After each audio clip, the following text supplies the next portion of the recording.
Welcome back to Law 2 Dream. Tonight, we're descending beneath the waves to explore one of gaming's most haunting and philosophically rich settings. We're diving deep into the story of Rapture, the underwater city that promised paradise but delivered something far darker. This is the tale of how dreams become nightmares, how utopia transforms into dystopia, and how the very ideals meant to liberate humanity instead led to its most horrific downfall. So settle in, get comfortable, and let us guide you through the rise and catastrophic fall of Andrew Ryan's impossible dream. Somewhere in the North Atlantic Ocean, roughly between Greenland and Iceland, lies a secret that the world above never discovered. Hidden beneath miles of dark, cold water sits the ruins of what was once humanity's most ambitious experiment, a city of brass and glass, of Art Deco grandeur and technological marvel, a place where the greatest minds were meant to gather, free from the constraints of government, religion, and morality. This was Rapture, and its story begins not with its construction, but with the man who dreamed it into existence. Andrew Ryan was born Andrei Ryanovsky in a small village near Minsk in what is now Belarus. The year was the early 20th century, and the Russian Empire was on the cusp of revolution. Young Andrei grew up in a middle-class family, enjoying a comfortable, if unremarkable, childhood. But in 1917, everything changed. The October Revolution swept across Russia like wildfire, bringing with it the Bolsheviks and their promise of a workers' paradise. For the Ryanovsky family, however, this revolution meant only suffering. The state confiscated their property, their wealth, everything they had worked to build. Andrei watched as his family's achievements were stripped away in the name of the collective good. This experience seared itself into the young man's soul. He fled Russia with nothing but bitter memories and an unshakable conviction that collectivism, in all its forms, was the enemy of human achievement. He made his way to America, anglicizing his name to Andrew Ryan, determined to build something that could never be taken from him. And build he did. Through shrewd business dealings and an almost supernatural work ethic, Ryan became enormously wealthy. He created Ryan Industries, a business conglomerate that made him one of America's most successful industrialists. But even in America, the land of opportunity, Ryan found himself increasingly disillusioned. The government expanded its reach into private enterprise. Religious organizations sought to impose their moral codes on business. Labor unions demanded protections and regulations that Ryan saw as handcuffs on achievement. The specter of socialism that he had fled from in Russia seemed to be following him, creeping into American society through New Deal programs and wartime regulations. And then, on August 6, 1945, the atomic bomb fell on Hiroshima. Ryan watched the destruction and realized something profound and terrible. The governments of the world now possessed the power to destroy everything, to reduce all human achievement to radioactive ash. It was in this moment of despair and clarity that Ryan conceived of something radical. If the surface world was determined to shackle the great, to constrain genius with bureaucracy and morality with mob rule, Then he would create a new world, a place beyond their reach, a city where the artist would not fear the censor, where the scientist would not be bound by petty morality, where the great would not be constrained by the small. He would build this city at the bottom of the ocean, hidden from the parasites above, and he would call it Rapture. In 1946, construction began. Using his private steamliner, the Olympian, Ryan transported building supplies to coordinates he had personally selected in the North Atlantic. A massive building platform, nicknamed the Sinker, was lowered from the ship to bring supplies and workers to the ocean floor. The scale of the project was staggering. Thousands of tons of steel, glass, and concrete, advanced pressure systems to withstand the crushing depths, life support mechanisms to provide air, water, and power to an entire city under the sea. The logistical challenges would have broken lesser men, but Ryan was driven by a vision so pure, so absolute, that failure was simply not conceivable. Ryan didn't just want skilled laborers, he wanted the best and brightest minds from across the world. He carefully selected his citizens, extending invitations to those he deemed worthy. Artists who chafed under censorship, scientists whose research was deemed too dangerous or immoral, entrepreneurs whose ambitions were throttled by regulation, philosophers who valued individual achievement above all else. These were the people Ryan wanted for his city. People who understood that the individual, not the collective, was the highest good. To fund this monumental project and to keep it secret from the surface world, Ryan created a network of shell companies. One such company was Warden Yarn, an anagram of his own name. Through these fronts, he conducted business with suppliers like Orrin Ludwig's Scarlet Sovereign Import and Export, purchasing the materials necessary to build his underwater paradise. The secrecy was absolute. No government knew of Rapture's construction. No authority could interfere. It was, in every sense, the ultimate expression of Ryan's philosophy.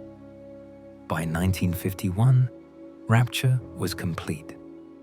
The city sprawled across the ocean floor, a gleaming achievement of Art Deco architecture and cutting-edge engineering.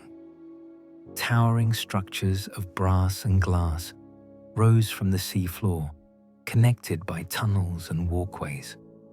The Welcome Center greeted new arrivals with an enormous statue of Atlas holding the world, a symbol of the individual bearing the weight of their own destiny. The Kashmir restaurant offered fine dining with panoramic views of the ocean depths. The medical pavilion promised advanced healthcare. Fort Frolic provided entertainment and art. Arcadia, an entire district devoted to gardens and greenery, brought nature itself under the sea. And at the heart of it all was Hephaestus, the geothermal power plant that harnessed volcanic energy to keep the lights on and the city running. Ryan's philosophy permeated every aspect of Rapture's society. He called it the Great Chain of Industry, inspired by Adam Smith's invisible hand of the market. Ryan believed that when each individual pursued their own rational self-interest, when the strong were free to thrive without being dragged down by the weak, society as a whole would benefit. There would be no taxes, as taxation was theft. No regulation, as regulation was oppression. No charity, as charity encouraged parasitism. Every man would rise or fall based on their own merit, their own work, their own genius. It was objectivism made manifest, Ayn Rand's philosophy given physical form beneath the waves. And for a time, it seemed to work. From 1946 to the mid-1950s, Rapture experienced tremendous economic growth. Businesses flourished in the unregulated environment. Scientific breakthroughs happened at an astonishing pace.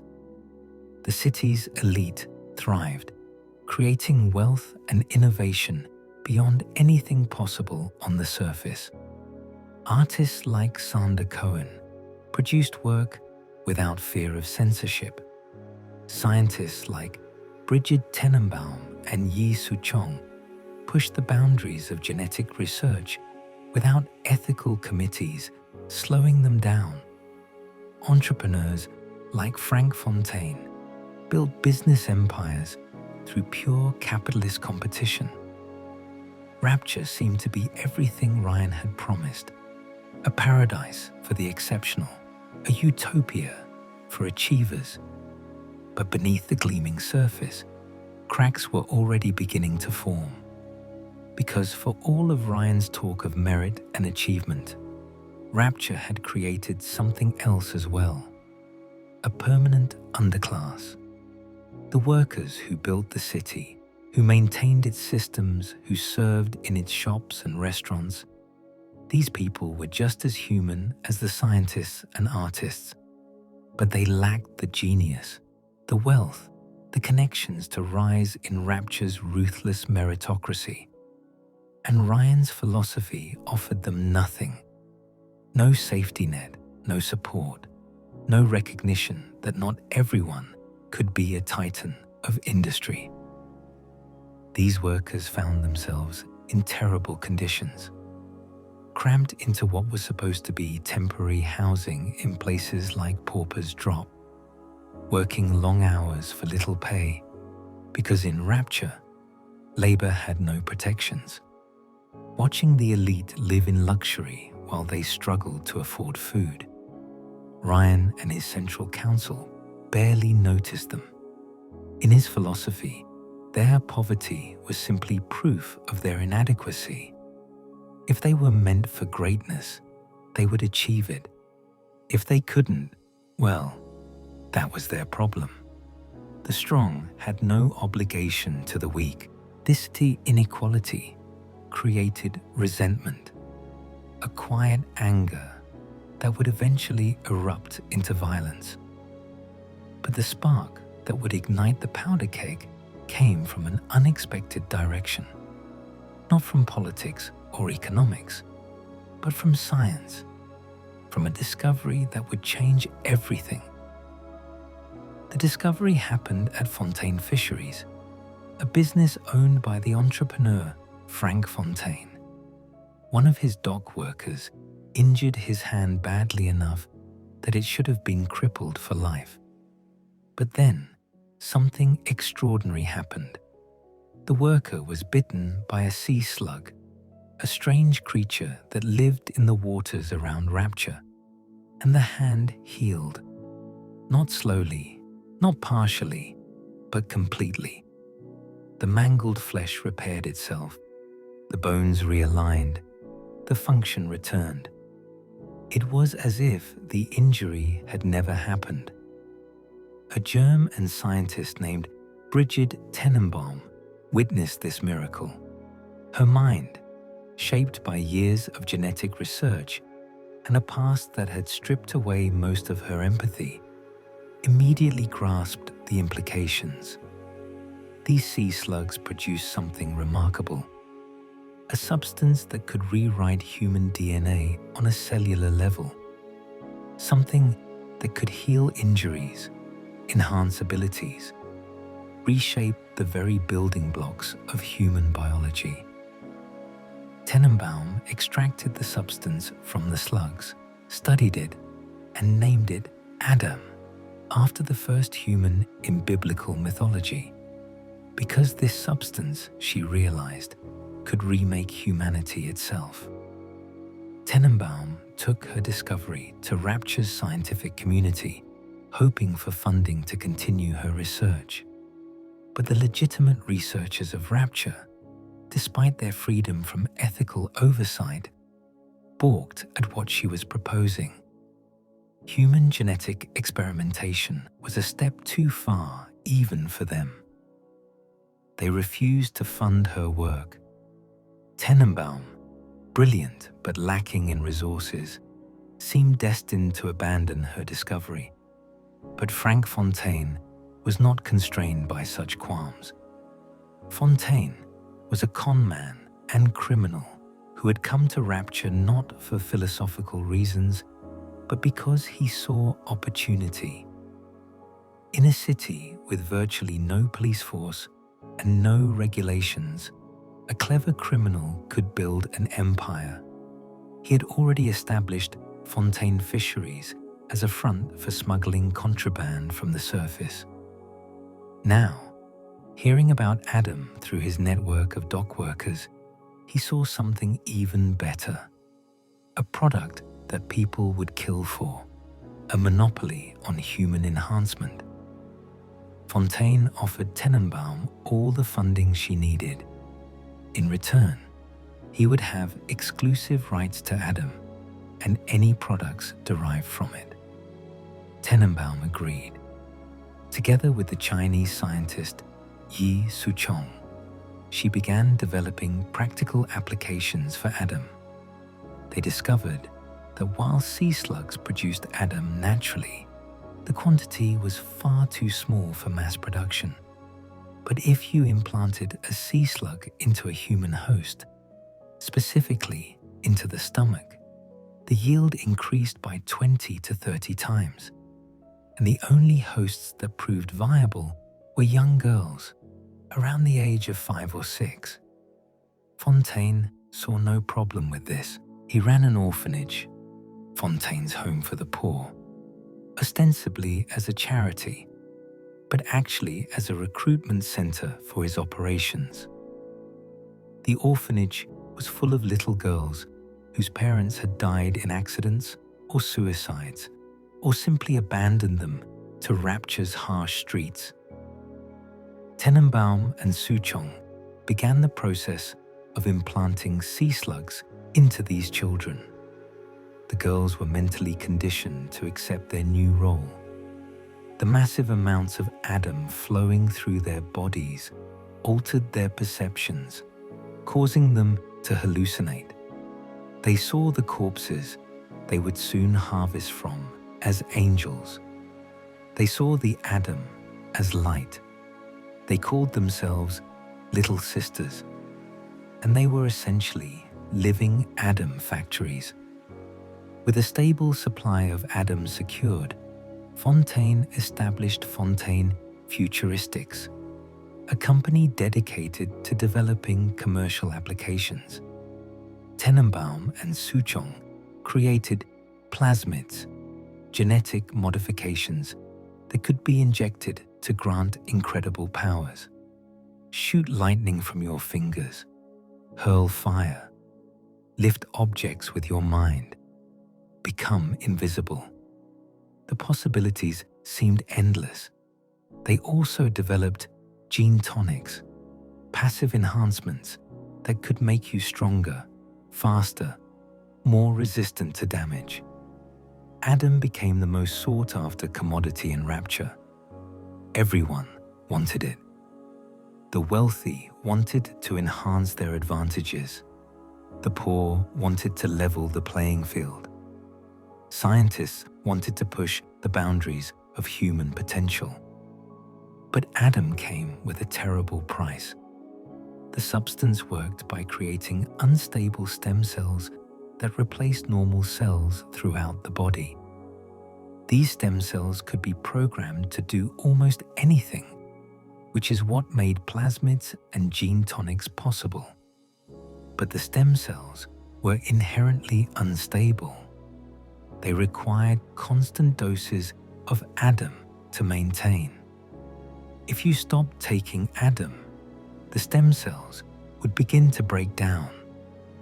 Your body would start rejecting its own cells. Your mind would fracture. You would go insane. Adam was not just powerful, it was addictive. Viciously, inescapably addictive. And neither Tenenbaum nor Fontaine cared to advertise this fact. Fontaine, in particular, understood the implications perfectly. He wasn't selling enhancement, he was selling addiction. Once someone started using Adam, they would need it forever. They would pay any price, do anything for their next fix. It was the perfect product for a man with no scruples. As Adam flooded through Rapture's population, the social fabric began to deteriorate. People who had used plasmids and tonics found themselves needing more and more Adam just to feel normal. The substance didn't just enhance you, it changed you at a fundamental level, and those changes demanded maintenance. Users began to show physical deformities, skin lesions, bone growths, eyes that glowed with unnatural light. Some, like the plastic surgeon Dr. J.S. Steinman, suffered primarily mental degradation, becoming obsessed with twisted versions of beauty. Others experienced both physical and mental collapse. Frank Fontaine's empire grew massive on the backs of this addiction. Fontaine Futuristics became one of Rapture's largest companies. He expanded into other areas as well, always finding ways to exploit the system Ryan had created. His smuggling operations brought in contraband from the surface, selling forbidden goods at premium prices. His orphanage provided a steady supply of little sisters. His legitimate businesses served as fronts for increasingly criminal enterprises. Fontaine understood something that Ryan didn't. In a society with no rules, the most ruthless man wins, and Fontaine had no limits on his ruthlessness. Andrew Ryan initially tolerated Fontaine. In Ryan's philosophy, if Fontaine could build an empire through his own cleverness, that was proof of his merit. The market would decide winners and losers, and if Fontaine was winning, then he deserved his success. Ryan believed absolutely in free market competition. Even when people began whispering about Fontaine's criminal activities, Ryan maintained his hands-off approach. The strong rise, the weak fall. That was the natural order. But Fontaine made a mistake. He got greedy. His smuggling operations brought him into conflict with Ryan's vision for Rapture. Ryan had built his city to be isolated from the surface world, to be free from the corruption and parasitism above. Fontaine's smuggling threatened that isolation. If goods were flowing in from the surface, how long before information flowed out? How long before some government discovered Rapture's existence? This, finally, was too much for Ryan. In 1956, Ryan ordered an investigation into Fontaine's operations. What they uncovered horrified even Rapture's jaded elite. The smuggling ring, the exploitation of the poor, the truth about Adam addiction, the experiments on little girls. Fontaine had to be stopped, but stopping him meant abandoning Ryan's own principles. It meant government intervention in private business. It meant becoming the very thing Ryan had fled from. Ryan made his choice. Principles be damned. Power was what mattered. On September 12, 1958, Ryan's security forces launched an all-out assault on Fontaine and his supporters. A massive firefight erupted at Fontaine Fisheries. When the smoke cleared, Fontaine was reportedly dead, killed in the shootout. His businesses were seized by Ryan Industries. His supporters were arrested. The Rapture Standard newspaper ran a headline celebrating the victory. Ryan takes down smuggling operation. Fontaine and thugs killed in fiery shootout. But Frank Fontaine was not dead. The man killed in the shootout was a body double, his face surgically altered to resemble Fontaine. The real Fontaine had undergone his own surgery, transforming his appearance entirely. He adopted a new identity, a new accent, a new persona. He became Atlas, a working-class hero with an Irish brogue. While Ryan consolidated power on the surface, Atlas gathered followers in the depths. Ryan, meanwhile, had crossed a line he could never uncross. He had seized private property. He had used government force against a citizen. He had abandoned the very principles that Rapture was founded on. And the citizens noticed. Many of Fontaine's employees, his smugglers, his supporters, found themselves imprisoned. Ryan converted Fontaine's department store into a makeshift prison, sinking it to the bottom of a trench and locking these people away without trial. He also used this prison to confine Splicers, the people whose minds and bodies had been ravaged by Adam addiction, claiming they worked for Fontaine, whether they did or not. Ryan's paranoia grew. He saw enemies everywhere.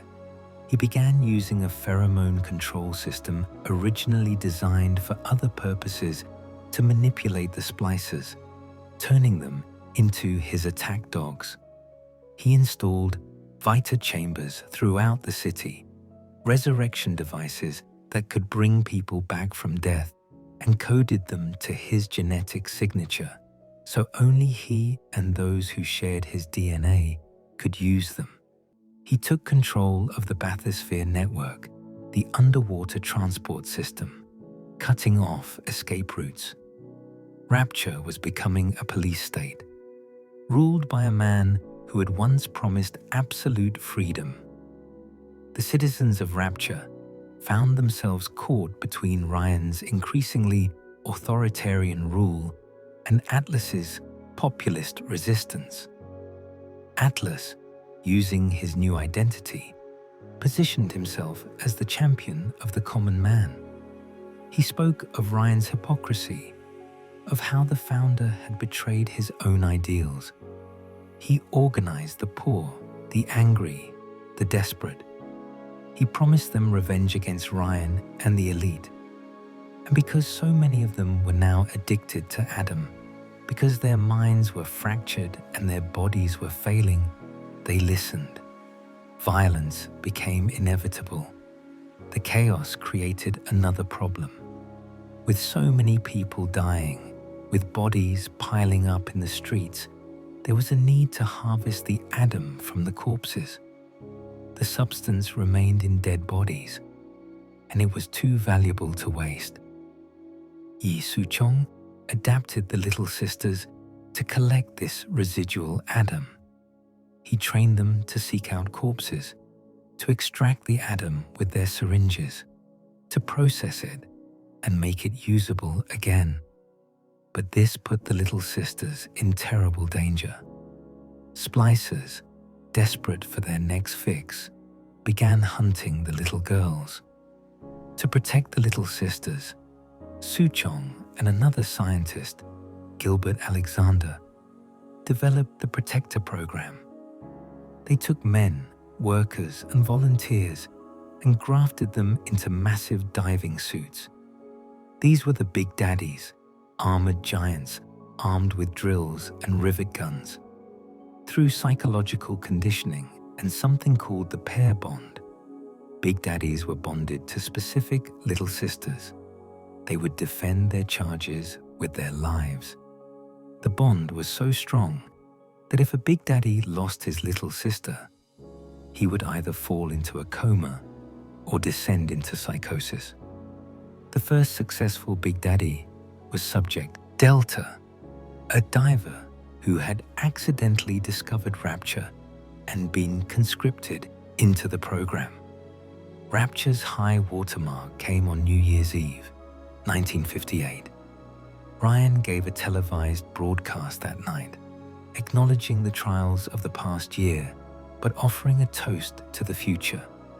He declared that 1959 would be Rapture's finest year. A masquerade ball was held at the Kashmir restaurant, the city's most prestigious establishment. The elite attended in their finest clothes, wearing elaborate masks, celebrating what they hoped would be a return to normalcy now that Fontaine was dead.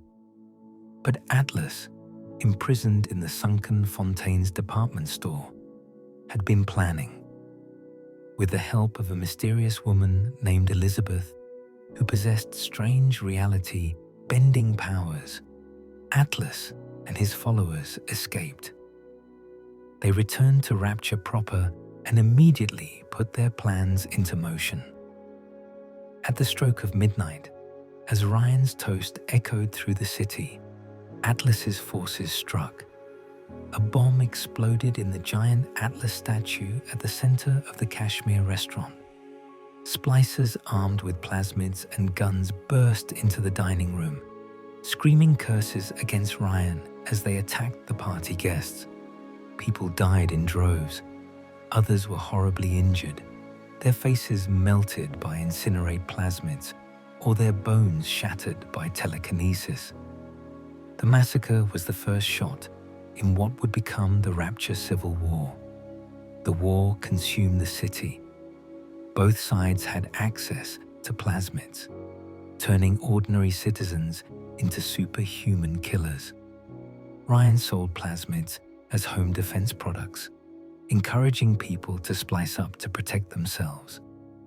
Atlas's forces did the same. Soon, almost everyone in Rapture had used Adam, and the long-term effects began manifesting on a massive scale. People's bodies mutated grotesquely. Their minds shattered completely. They became splicers, barely human creatures, driven only by their addiction and their madness. The fighting destroyed huge sections of the city. Arcadia, the beautiful garden district, was ruined by cultists who had formed their own deranged religion around Adam. The medical pavilion became Dr. Steinman's personal torture chamber, where he performed hideous surgeries in pursuit of his warped vision of beauty. Fort Frolic was sealed off by the insane artist Sander Cohen, who forced visitors to participate in his twisted art projects. Neptune's bounty flooded. Dionysus Park was deliberately sunk in what newspapers called a cult-related incident. Infrastructure collapsed. Power failures became common. Huge sections of the city were abandoned as people barricaded themselves in whatever safe zones they could find.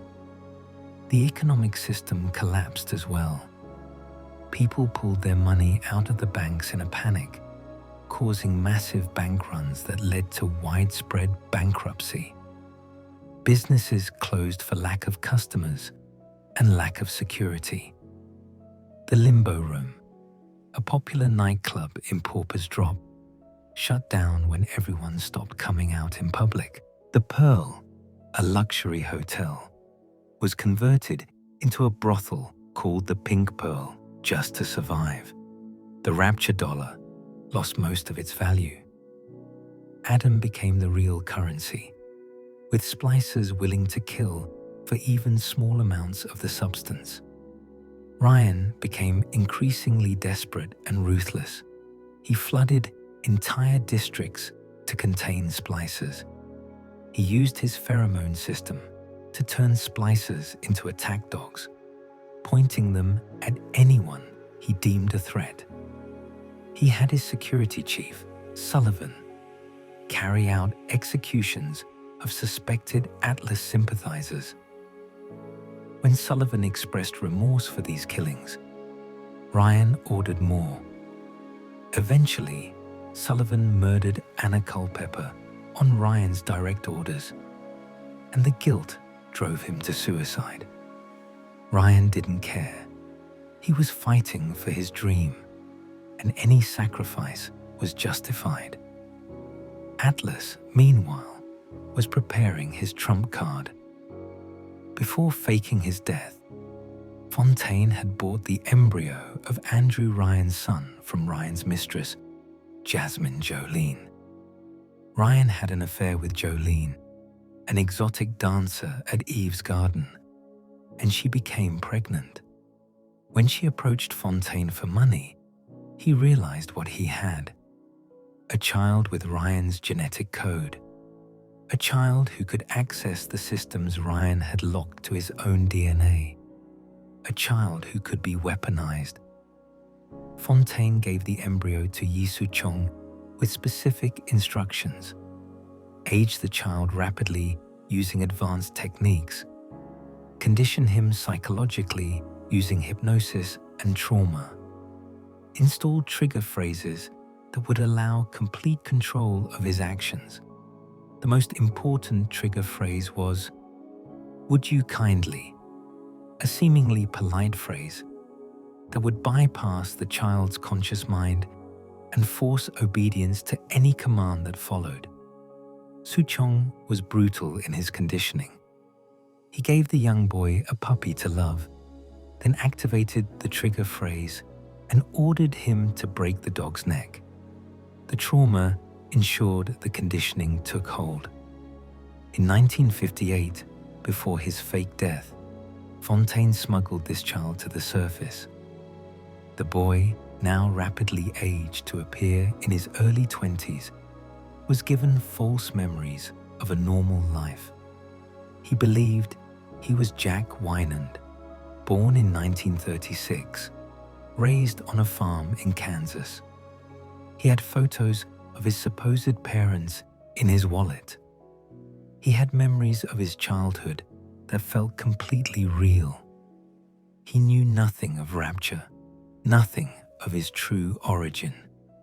He was a sleeper agent, waiting to be activated.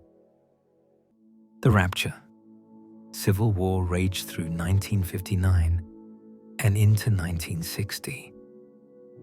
By the time Jack boarded Apollo Airways flight DF-0301 to England in early 1960, Rapture was a dying city, thousands dead, infrastructure failing, society collapsed.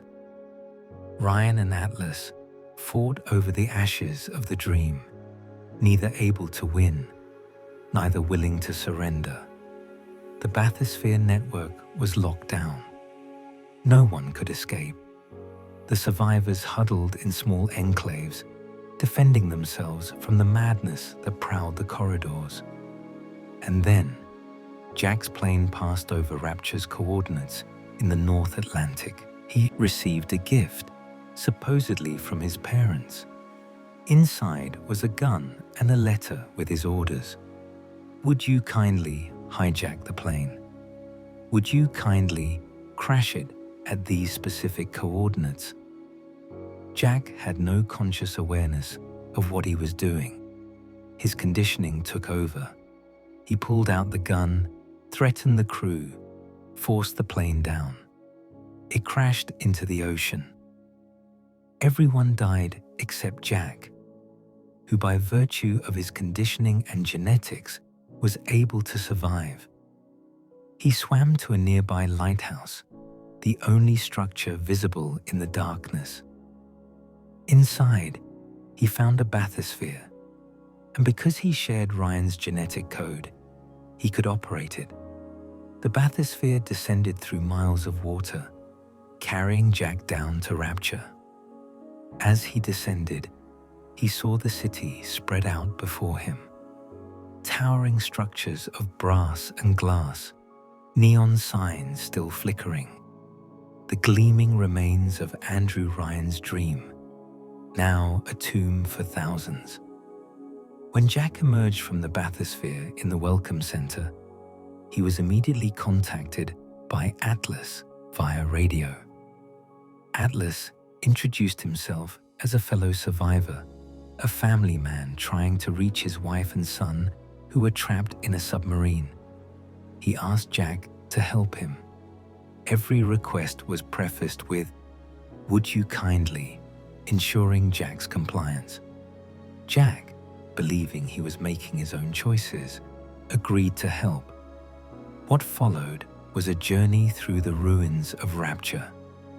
Jack fought his way through hordes of Splicers, each more horrible than the last. Spider Splicers that crawled on walls and ceilings. Thuggish Splicers wielding pipes and wrenches. Leadhead Splicers armed with guns. Houdini Splicers that could teleport and throw fire. All of them were once normal people. Citizens of Rapture transformed by Adam addiction into monsters. Jack collected plasmids from gatherers' gardens, the vending machines that dispensed genetic modifications. He used electrobolt to shock enemies, incinerate to burn them, telekinesis to hurl objects. He found gene tonics to enhance his abilities. With each injection, he spliced himself further, becoming more powerful but also more dependent on Adam. Jack also encountered the Little Sisters and their Big Daddy protectors.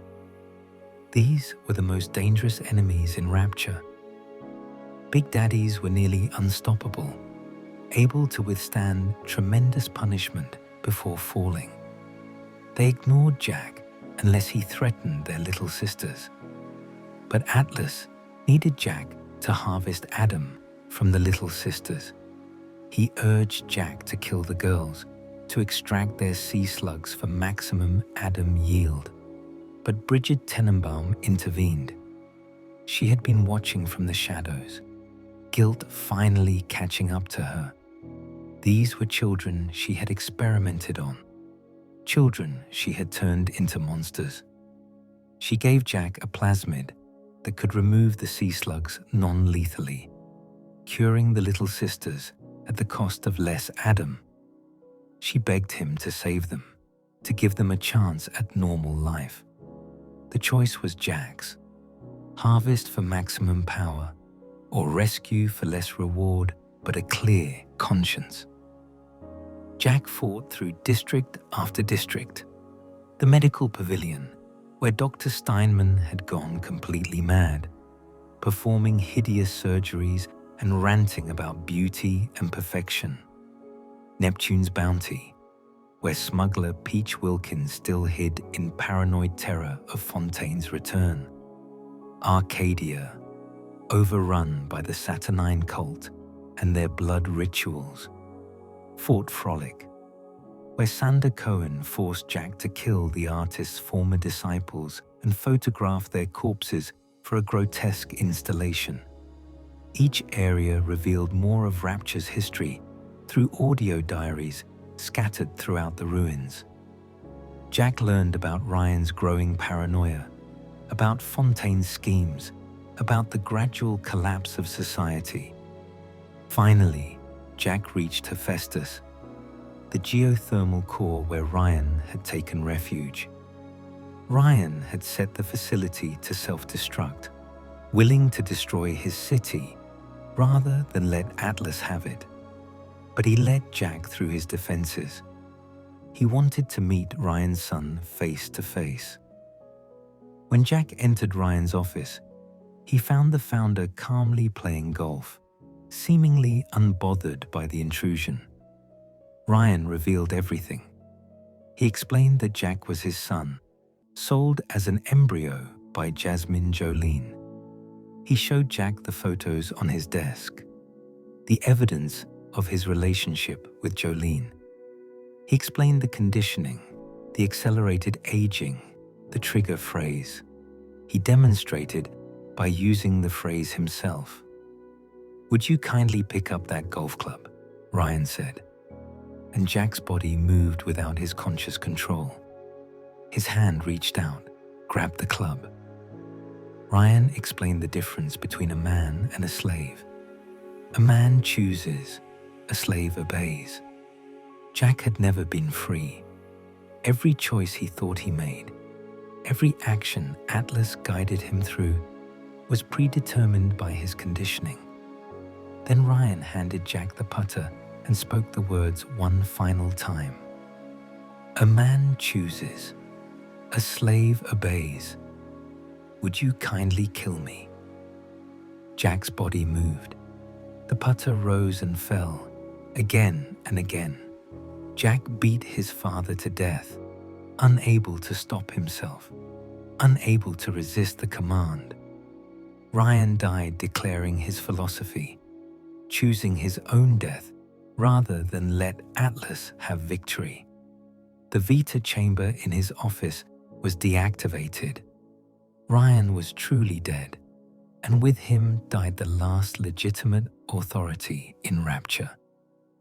Jack took the genetic key from Ryan's corpse, a device that would give him access to Rapture's systems. He brought it back to Atlas as instructed. And then Atlas revealed his true identity. The Irish accent dropped away, replaced by a Bronx drawl. Atlas was Frank Fontaine. He had been manipulating Jack from the beginning. There was no wife, no son, no submarine. The explosion at the submarine bay had been staged. Everything was a lie. Fontaine took control of Rapture's systems with Ryan's genetic key and left Jack to die, activating security systems to kill him. But Bridget Tenenbaum saved Jack. She guided him through ventilation shafts to her hideout, where she had been secretly curing little sisters. She removed Jack's conditioning, giving him his free will for the first time in his existence. She explained that Fontaine had one more command phrase installed, a failsafe called Code Yellow that would stop Jack's heart if activated. She removed that as well. Then she helped Jack become a Big Daddy, the only way to access the areas where Fontaine had retreated. It required grafting Jack into one of the armored suits, bonding him to a little sister who could open passages only the small girls could access. The process was agonizing, but Jack endured. Jack pursued Fontaine to Point Prometheus, the deepest part of Rapture. Along the way, he rescued or harvested more little sisters, gathering Adam. If he had been merciful, if he had rescued the girls, Tenenbaum rewarded him with gifts and extra Adam. If he harvested them, he gained more immediate power, but lost any moral high ground. In his final lair, Fontaine injected himself with massive quantities of Adam, transforming into something barely human. His body swelled to enormous size, skin turning bronze, muscles bulging grotesquely. He became a monster, throwing plasmids with both hands, charging at Jack with superhuman speed. The fight was brutal. Jack used every weapon and plasmid he had acquired, slowly whittling down Fontaine's massive health. When Fontaine's Adam began to run low, when his enhanced body started to fail, little sisters emerged from the shadows. If Jack had rescued them, Tenenbaum sent her cured little sisters to save him one final time. They swarmed Fontaine, stabbing him with their syringes, draining the Adam from his body. Without Adam to sustain his transformation, Fontaine collapsed. His body couldn't handle the sudden withdrawal. He died cursing, raging against his defeat. The endings varied, based on Jack's choices. If he had harvested all or most of the little sisters, he became as monstrous as Fontaine. He took control of Rapture and led an army of Splicers to the surface, seizing a nuclear-armed submarine. Tenenbaum's narration was bitter and angry, condemning Jack for his cruelty. If Jack had rescued all the little sisters, he brought them to the surface and adopted them as his own daughters. Tenenbaum's narration was warm and grateful, describing how Jack raised the girls, watching them grow up, attend school, get married, have children of their own. Jack aged rapidly, a side effect of his artificial development. But he died surrounded by the daughters he saved, having given them the family and life they deserved. In either ending, Rapture remained beneath the waves. The city's population was decimated. Most were dead. The rest were insane splicers or survivors barely clinging to life in isolated pockets. Without Ryan or Fontaine, without any central authority, Rapture entered a dark period. Infrastructure continued to decay. More sections flooded. The automated systems kept some areas functional, but it was a dying city.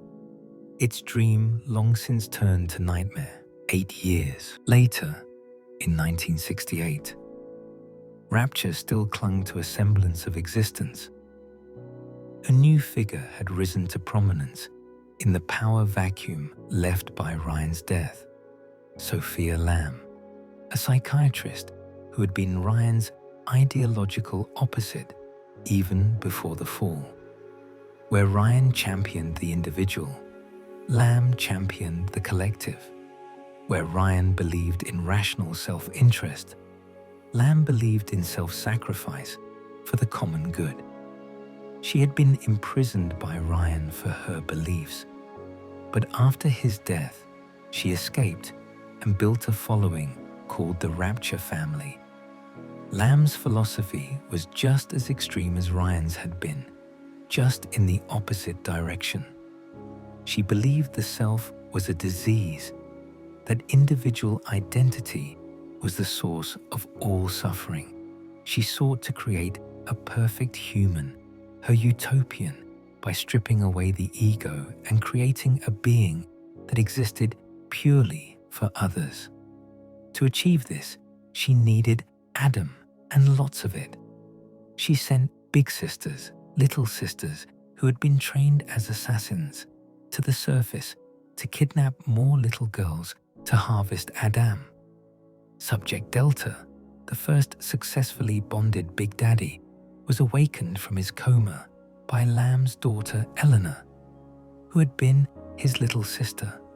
Together they fought through Rapture once more, encountering the remnants of the city's population. The Splicers were even more mutated now, 8 years of Adam abuse having twisted them into barely recognizable forms. Many had joined the Rapture family, following Lamb's teachings in exchange for steady Adam supplies. This second journey through Rapture revealed more of the city's deterioration. Dionysus Park, once beautiful, was almost completely flooded. Siren Alley, the red light district, had become even more depraved. Pauper's Drop, always the poorest area, was now a vertical slum of desperate survivors. Fontaine Futuristics, Fontaine's former headquarters, stood as a monument to the man who had helped destroy Rapture. Every location told stories of how far the city had fallen. The game ended with Lamb attempting to flood Rapture completely, willing to destroy everything rather than let Delta and Eleanor escape with her utopian experiments unfinished. Whether Delta and Eleanor survived, whether they reached the surface, depended on the player's choices throughout the game. But Rapture itself was left in an even more precarious state, more of it underwater, fewer survivors, less hope of recovery. The city's fate after this point remains unclear. By the 1980s, rumors of Rapture had leaked to the surface. A television documentary called Rapture, A Modern-Day Atlantis, aired on a channel called PHE, discussing the few pieces of evidence and stories about the city's existence. But Rapture remained undiscovered, hidden in the depths, a secret tomb holding the remains of one of humanity's most ambitious and catastrophic experiments. The fall of Rapture stands as one of gaming's most powerful cautionary tales. It demonstrates how utopian dreams can become dystopian nightmares, how unchecked philosophy, whether it champions the individual or the collective, can lead to horror when taken to its logical extreme. Andrew Ryan built his city on the principle that man should be free to pursue his own greatness without constraint. He rejected all forms of collectivism, all obligations to others, all limits on achievement. And in doing so, he created a society that tore itself apart. Ryan's philosophy had a fatal flaw. It assumed that enlightened self-interest would naturally lead to societal benefit, that the strong would flourish, and the weak would either rise to their level or quietly accept their place. But reality proved more complicated. The strong didn't always create value. Sometimes they exploited systems, like Fontaine did. The weak didn't quietly accept their lot. They organized, they resented, they eventually revolted. And when genetic modification entered the equation, when people could literally become superhuman through injections, the competition became a genetic arms race that destroyed everything. Adam was Rapture's poison pill. The substance offered incredible power, but demanded an unbearable price. It was addictive by its very nature, creating a dependence that drove users to madness. Fontaine recognized this and exploited it ruthlessly, turning enhancement into a commodity that generated infinite demand. Ryan failed to regulate it, believing the market would somehow self-correct. By the time the full effects became obvious, it was too late. Rapture's population was addicted. The social fabric was shredded. Violence became inevitable. But Adam alone didn't destroy Rapture. The addiction was a symptom, not the cause. The real disease was the philosophy that made Adam's proliferation possible. In a society with no safety nets, people turned to genetic modification as a survival tool. In a culture that measured worth purely by achievement, people used plasmids to compete.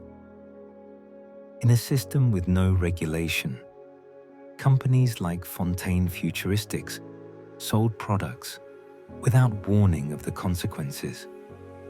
Every aspect of Ryan's philosophy contributed to the disaster. Ryan himself became a cautionary figure. He started as an idealist, a man who genuinely believed he was creating paradise. But when his paradise was threatened, he abandoned every principle he claimed to hold sacred. He seized Fontaine's businesses, betraying his commitment to property rights. He used government force against his citizens, betraying his promise of freedom. He manipulated splicers with pheromones, betraying his belief in rational choice. He became a tyrant, ruling through fear and violence, the very thing he fled Russia to escape. Ryan's tragedy is that he proved his own philosophy wrong by clinging to it too long, then proved it wrong again by abandoning it when convenient. Fontaine represents the darkest possibility of Ryan's system, a man with no principles, no morals, no loyalty to anything but his own profit. He saw Ryan's ideology as a tool, a con to run on a city full of marks. He exploited every loophole, every weakness in the system. He created Adam addiction, knowing full well what it would do. He turned children into Adam factories without hesitation. He staged his own death, assumed a false identity, and sparked a civil war just to seize power. Fontaine is what happens when you remove all moral constraints and let pure self-interest run wild. He's the logical endpoint of Ryan's philosophy, taken without any of Ryan's idealistic justification. The citizens of Rapture bear responsibility too. They embraced Adam despite warning signs. They used genetic modification for vanity, for power, for revenge. They competed with each other in increasingly destructive ways. Many knew about the Little Sisters, about the exploitation happening in Fontaine's orphanage, and they did nothing. In Ryan's system, they had no obligation to interfere. In Rapture's culture, other people's suffering was their own problem. This absence of social responsibility, this radical individualism, meant that no one stopped the disaster until it was too late. The scientists who enabled the fall also carry guilt. Tenenbaum created Adam, weaponizing genetic modification without considering the consequences. Souchong developed the procedures that turned children into little sisters and men into big daddies, treating human subjects as mere experimental material. Steinman used his medical knowledge to feed his own deranged obsessions. These were brilliant people, freed from ethical oversight, and they used their freedom to commit atrocities. They proved that pure scientific freedom without moral framework leads not to enlightenment, but to horror. Yet there's a strange beauty in Rapture's tragedy. The city itself is gorgeous, a triumph of Art Deco architecture and engineering ambition. The vision behind it, the dream of a place where human potential could flourish without limit, speaks to something genuinely inspiring. Ryan's speech, delivered as Jack descends into the city, articulates a vision many find compelling. No gods or kings, only man. A place where the artist wouldn't fear the censor, where the scientist wouldn't be bound by petty morality, where the great wouldn't be constrained by the small. It's a seductive vision, one that acknowledges real problems with how societies often stifle innovation and creativity. The horror of Rapture comes from seeing that vision realized and watching it fail, not because of external enemies, not because of bad luck, but because of inherent contradictions in the philosophy itself. Ryan chose the impossible, as he said. He chose to create a paradise for human achievement while denying the social bonds that make human communities stable. He wanted the benefits of civilization without any of its restraints, and he discovered that you can't have one without the other. Rapture also serves as a commentary on extremism in general. Sophia Lamb's later attempt to impose collectivist philosophy on the city's remnants proved just as destructive as Ryan's individualism. Her belief that the self was a disease, that people should exist purely for others, led to its own horrors. She wanted to create a being with no ego, no personal desires, existing only to serve the common good. This was just as totalitarian as Ryan's approach, just coming from the opposite direction. The game suggests that extremes in either direction, pure individualism or pure collectivism, lead to dehumanization and suffering. The story of Rapture reminds us that utopias are impossible, not because the ideals are wrong, but because humans are complicated. We need both individual freedom and social responsibility. We need the drive to achieve and the compassion to help others. We need innovation and ethical guardrails. We need competition and cooperation. Any system that optimizes for only one value at the expense of all others will eventually collapse under the weight of its own contradictions. As you drift off to sleep, let the ruins of Rapture fade from your mind. Think instead about the lessons, about the importance of balance, about how dreams pursued without wisdom become nightmares, about how the highest ideals can lead to the deepest hells when taken to extremes.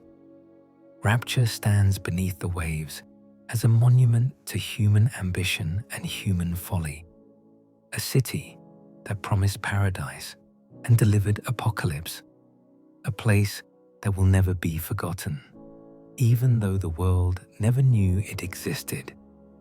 Sleep well, and remember, there are no gods or kings in our dreams, only the choices we make and the consequences that follow. May your rest be peaceful, free from the madness that consumed Andrew Ryan's impossible city. And if you enjoyed this journey into the depths of Bioshock's lore, please consider liking and subscribing. There are always more stories to explore, more worlds to discover, more lessons to learn from the ruins of fallen utopias. Until next time, may your dreams be kind and your nightmares teach you wisdom. Good night.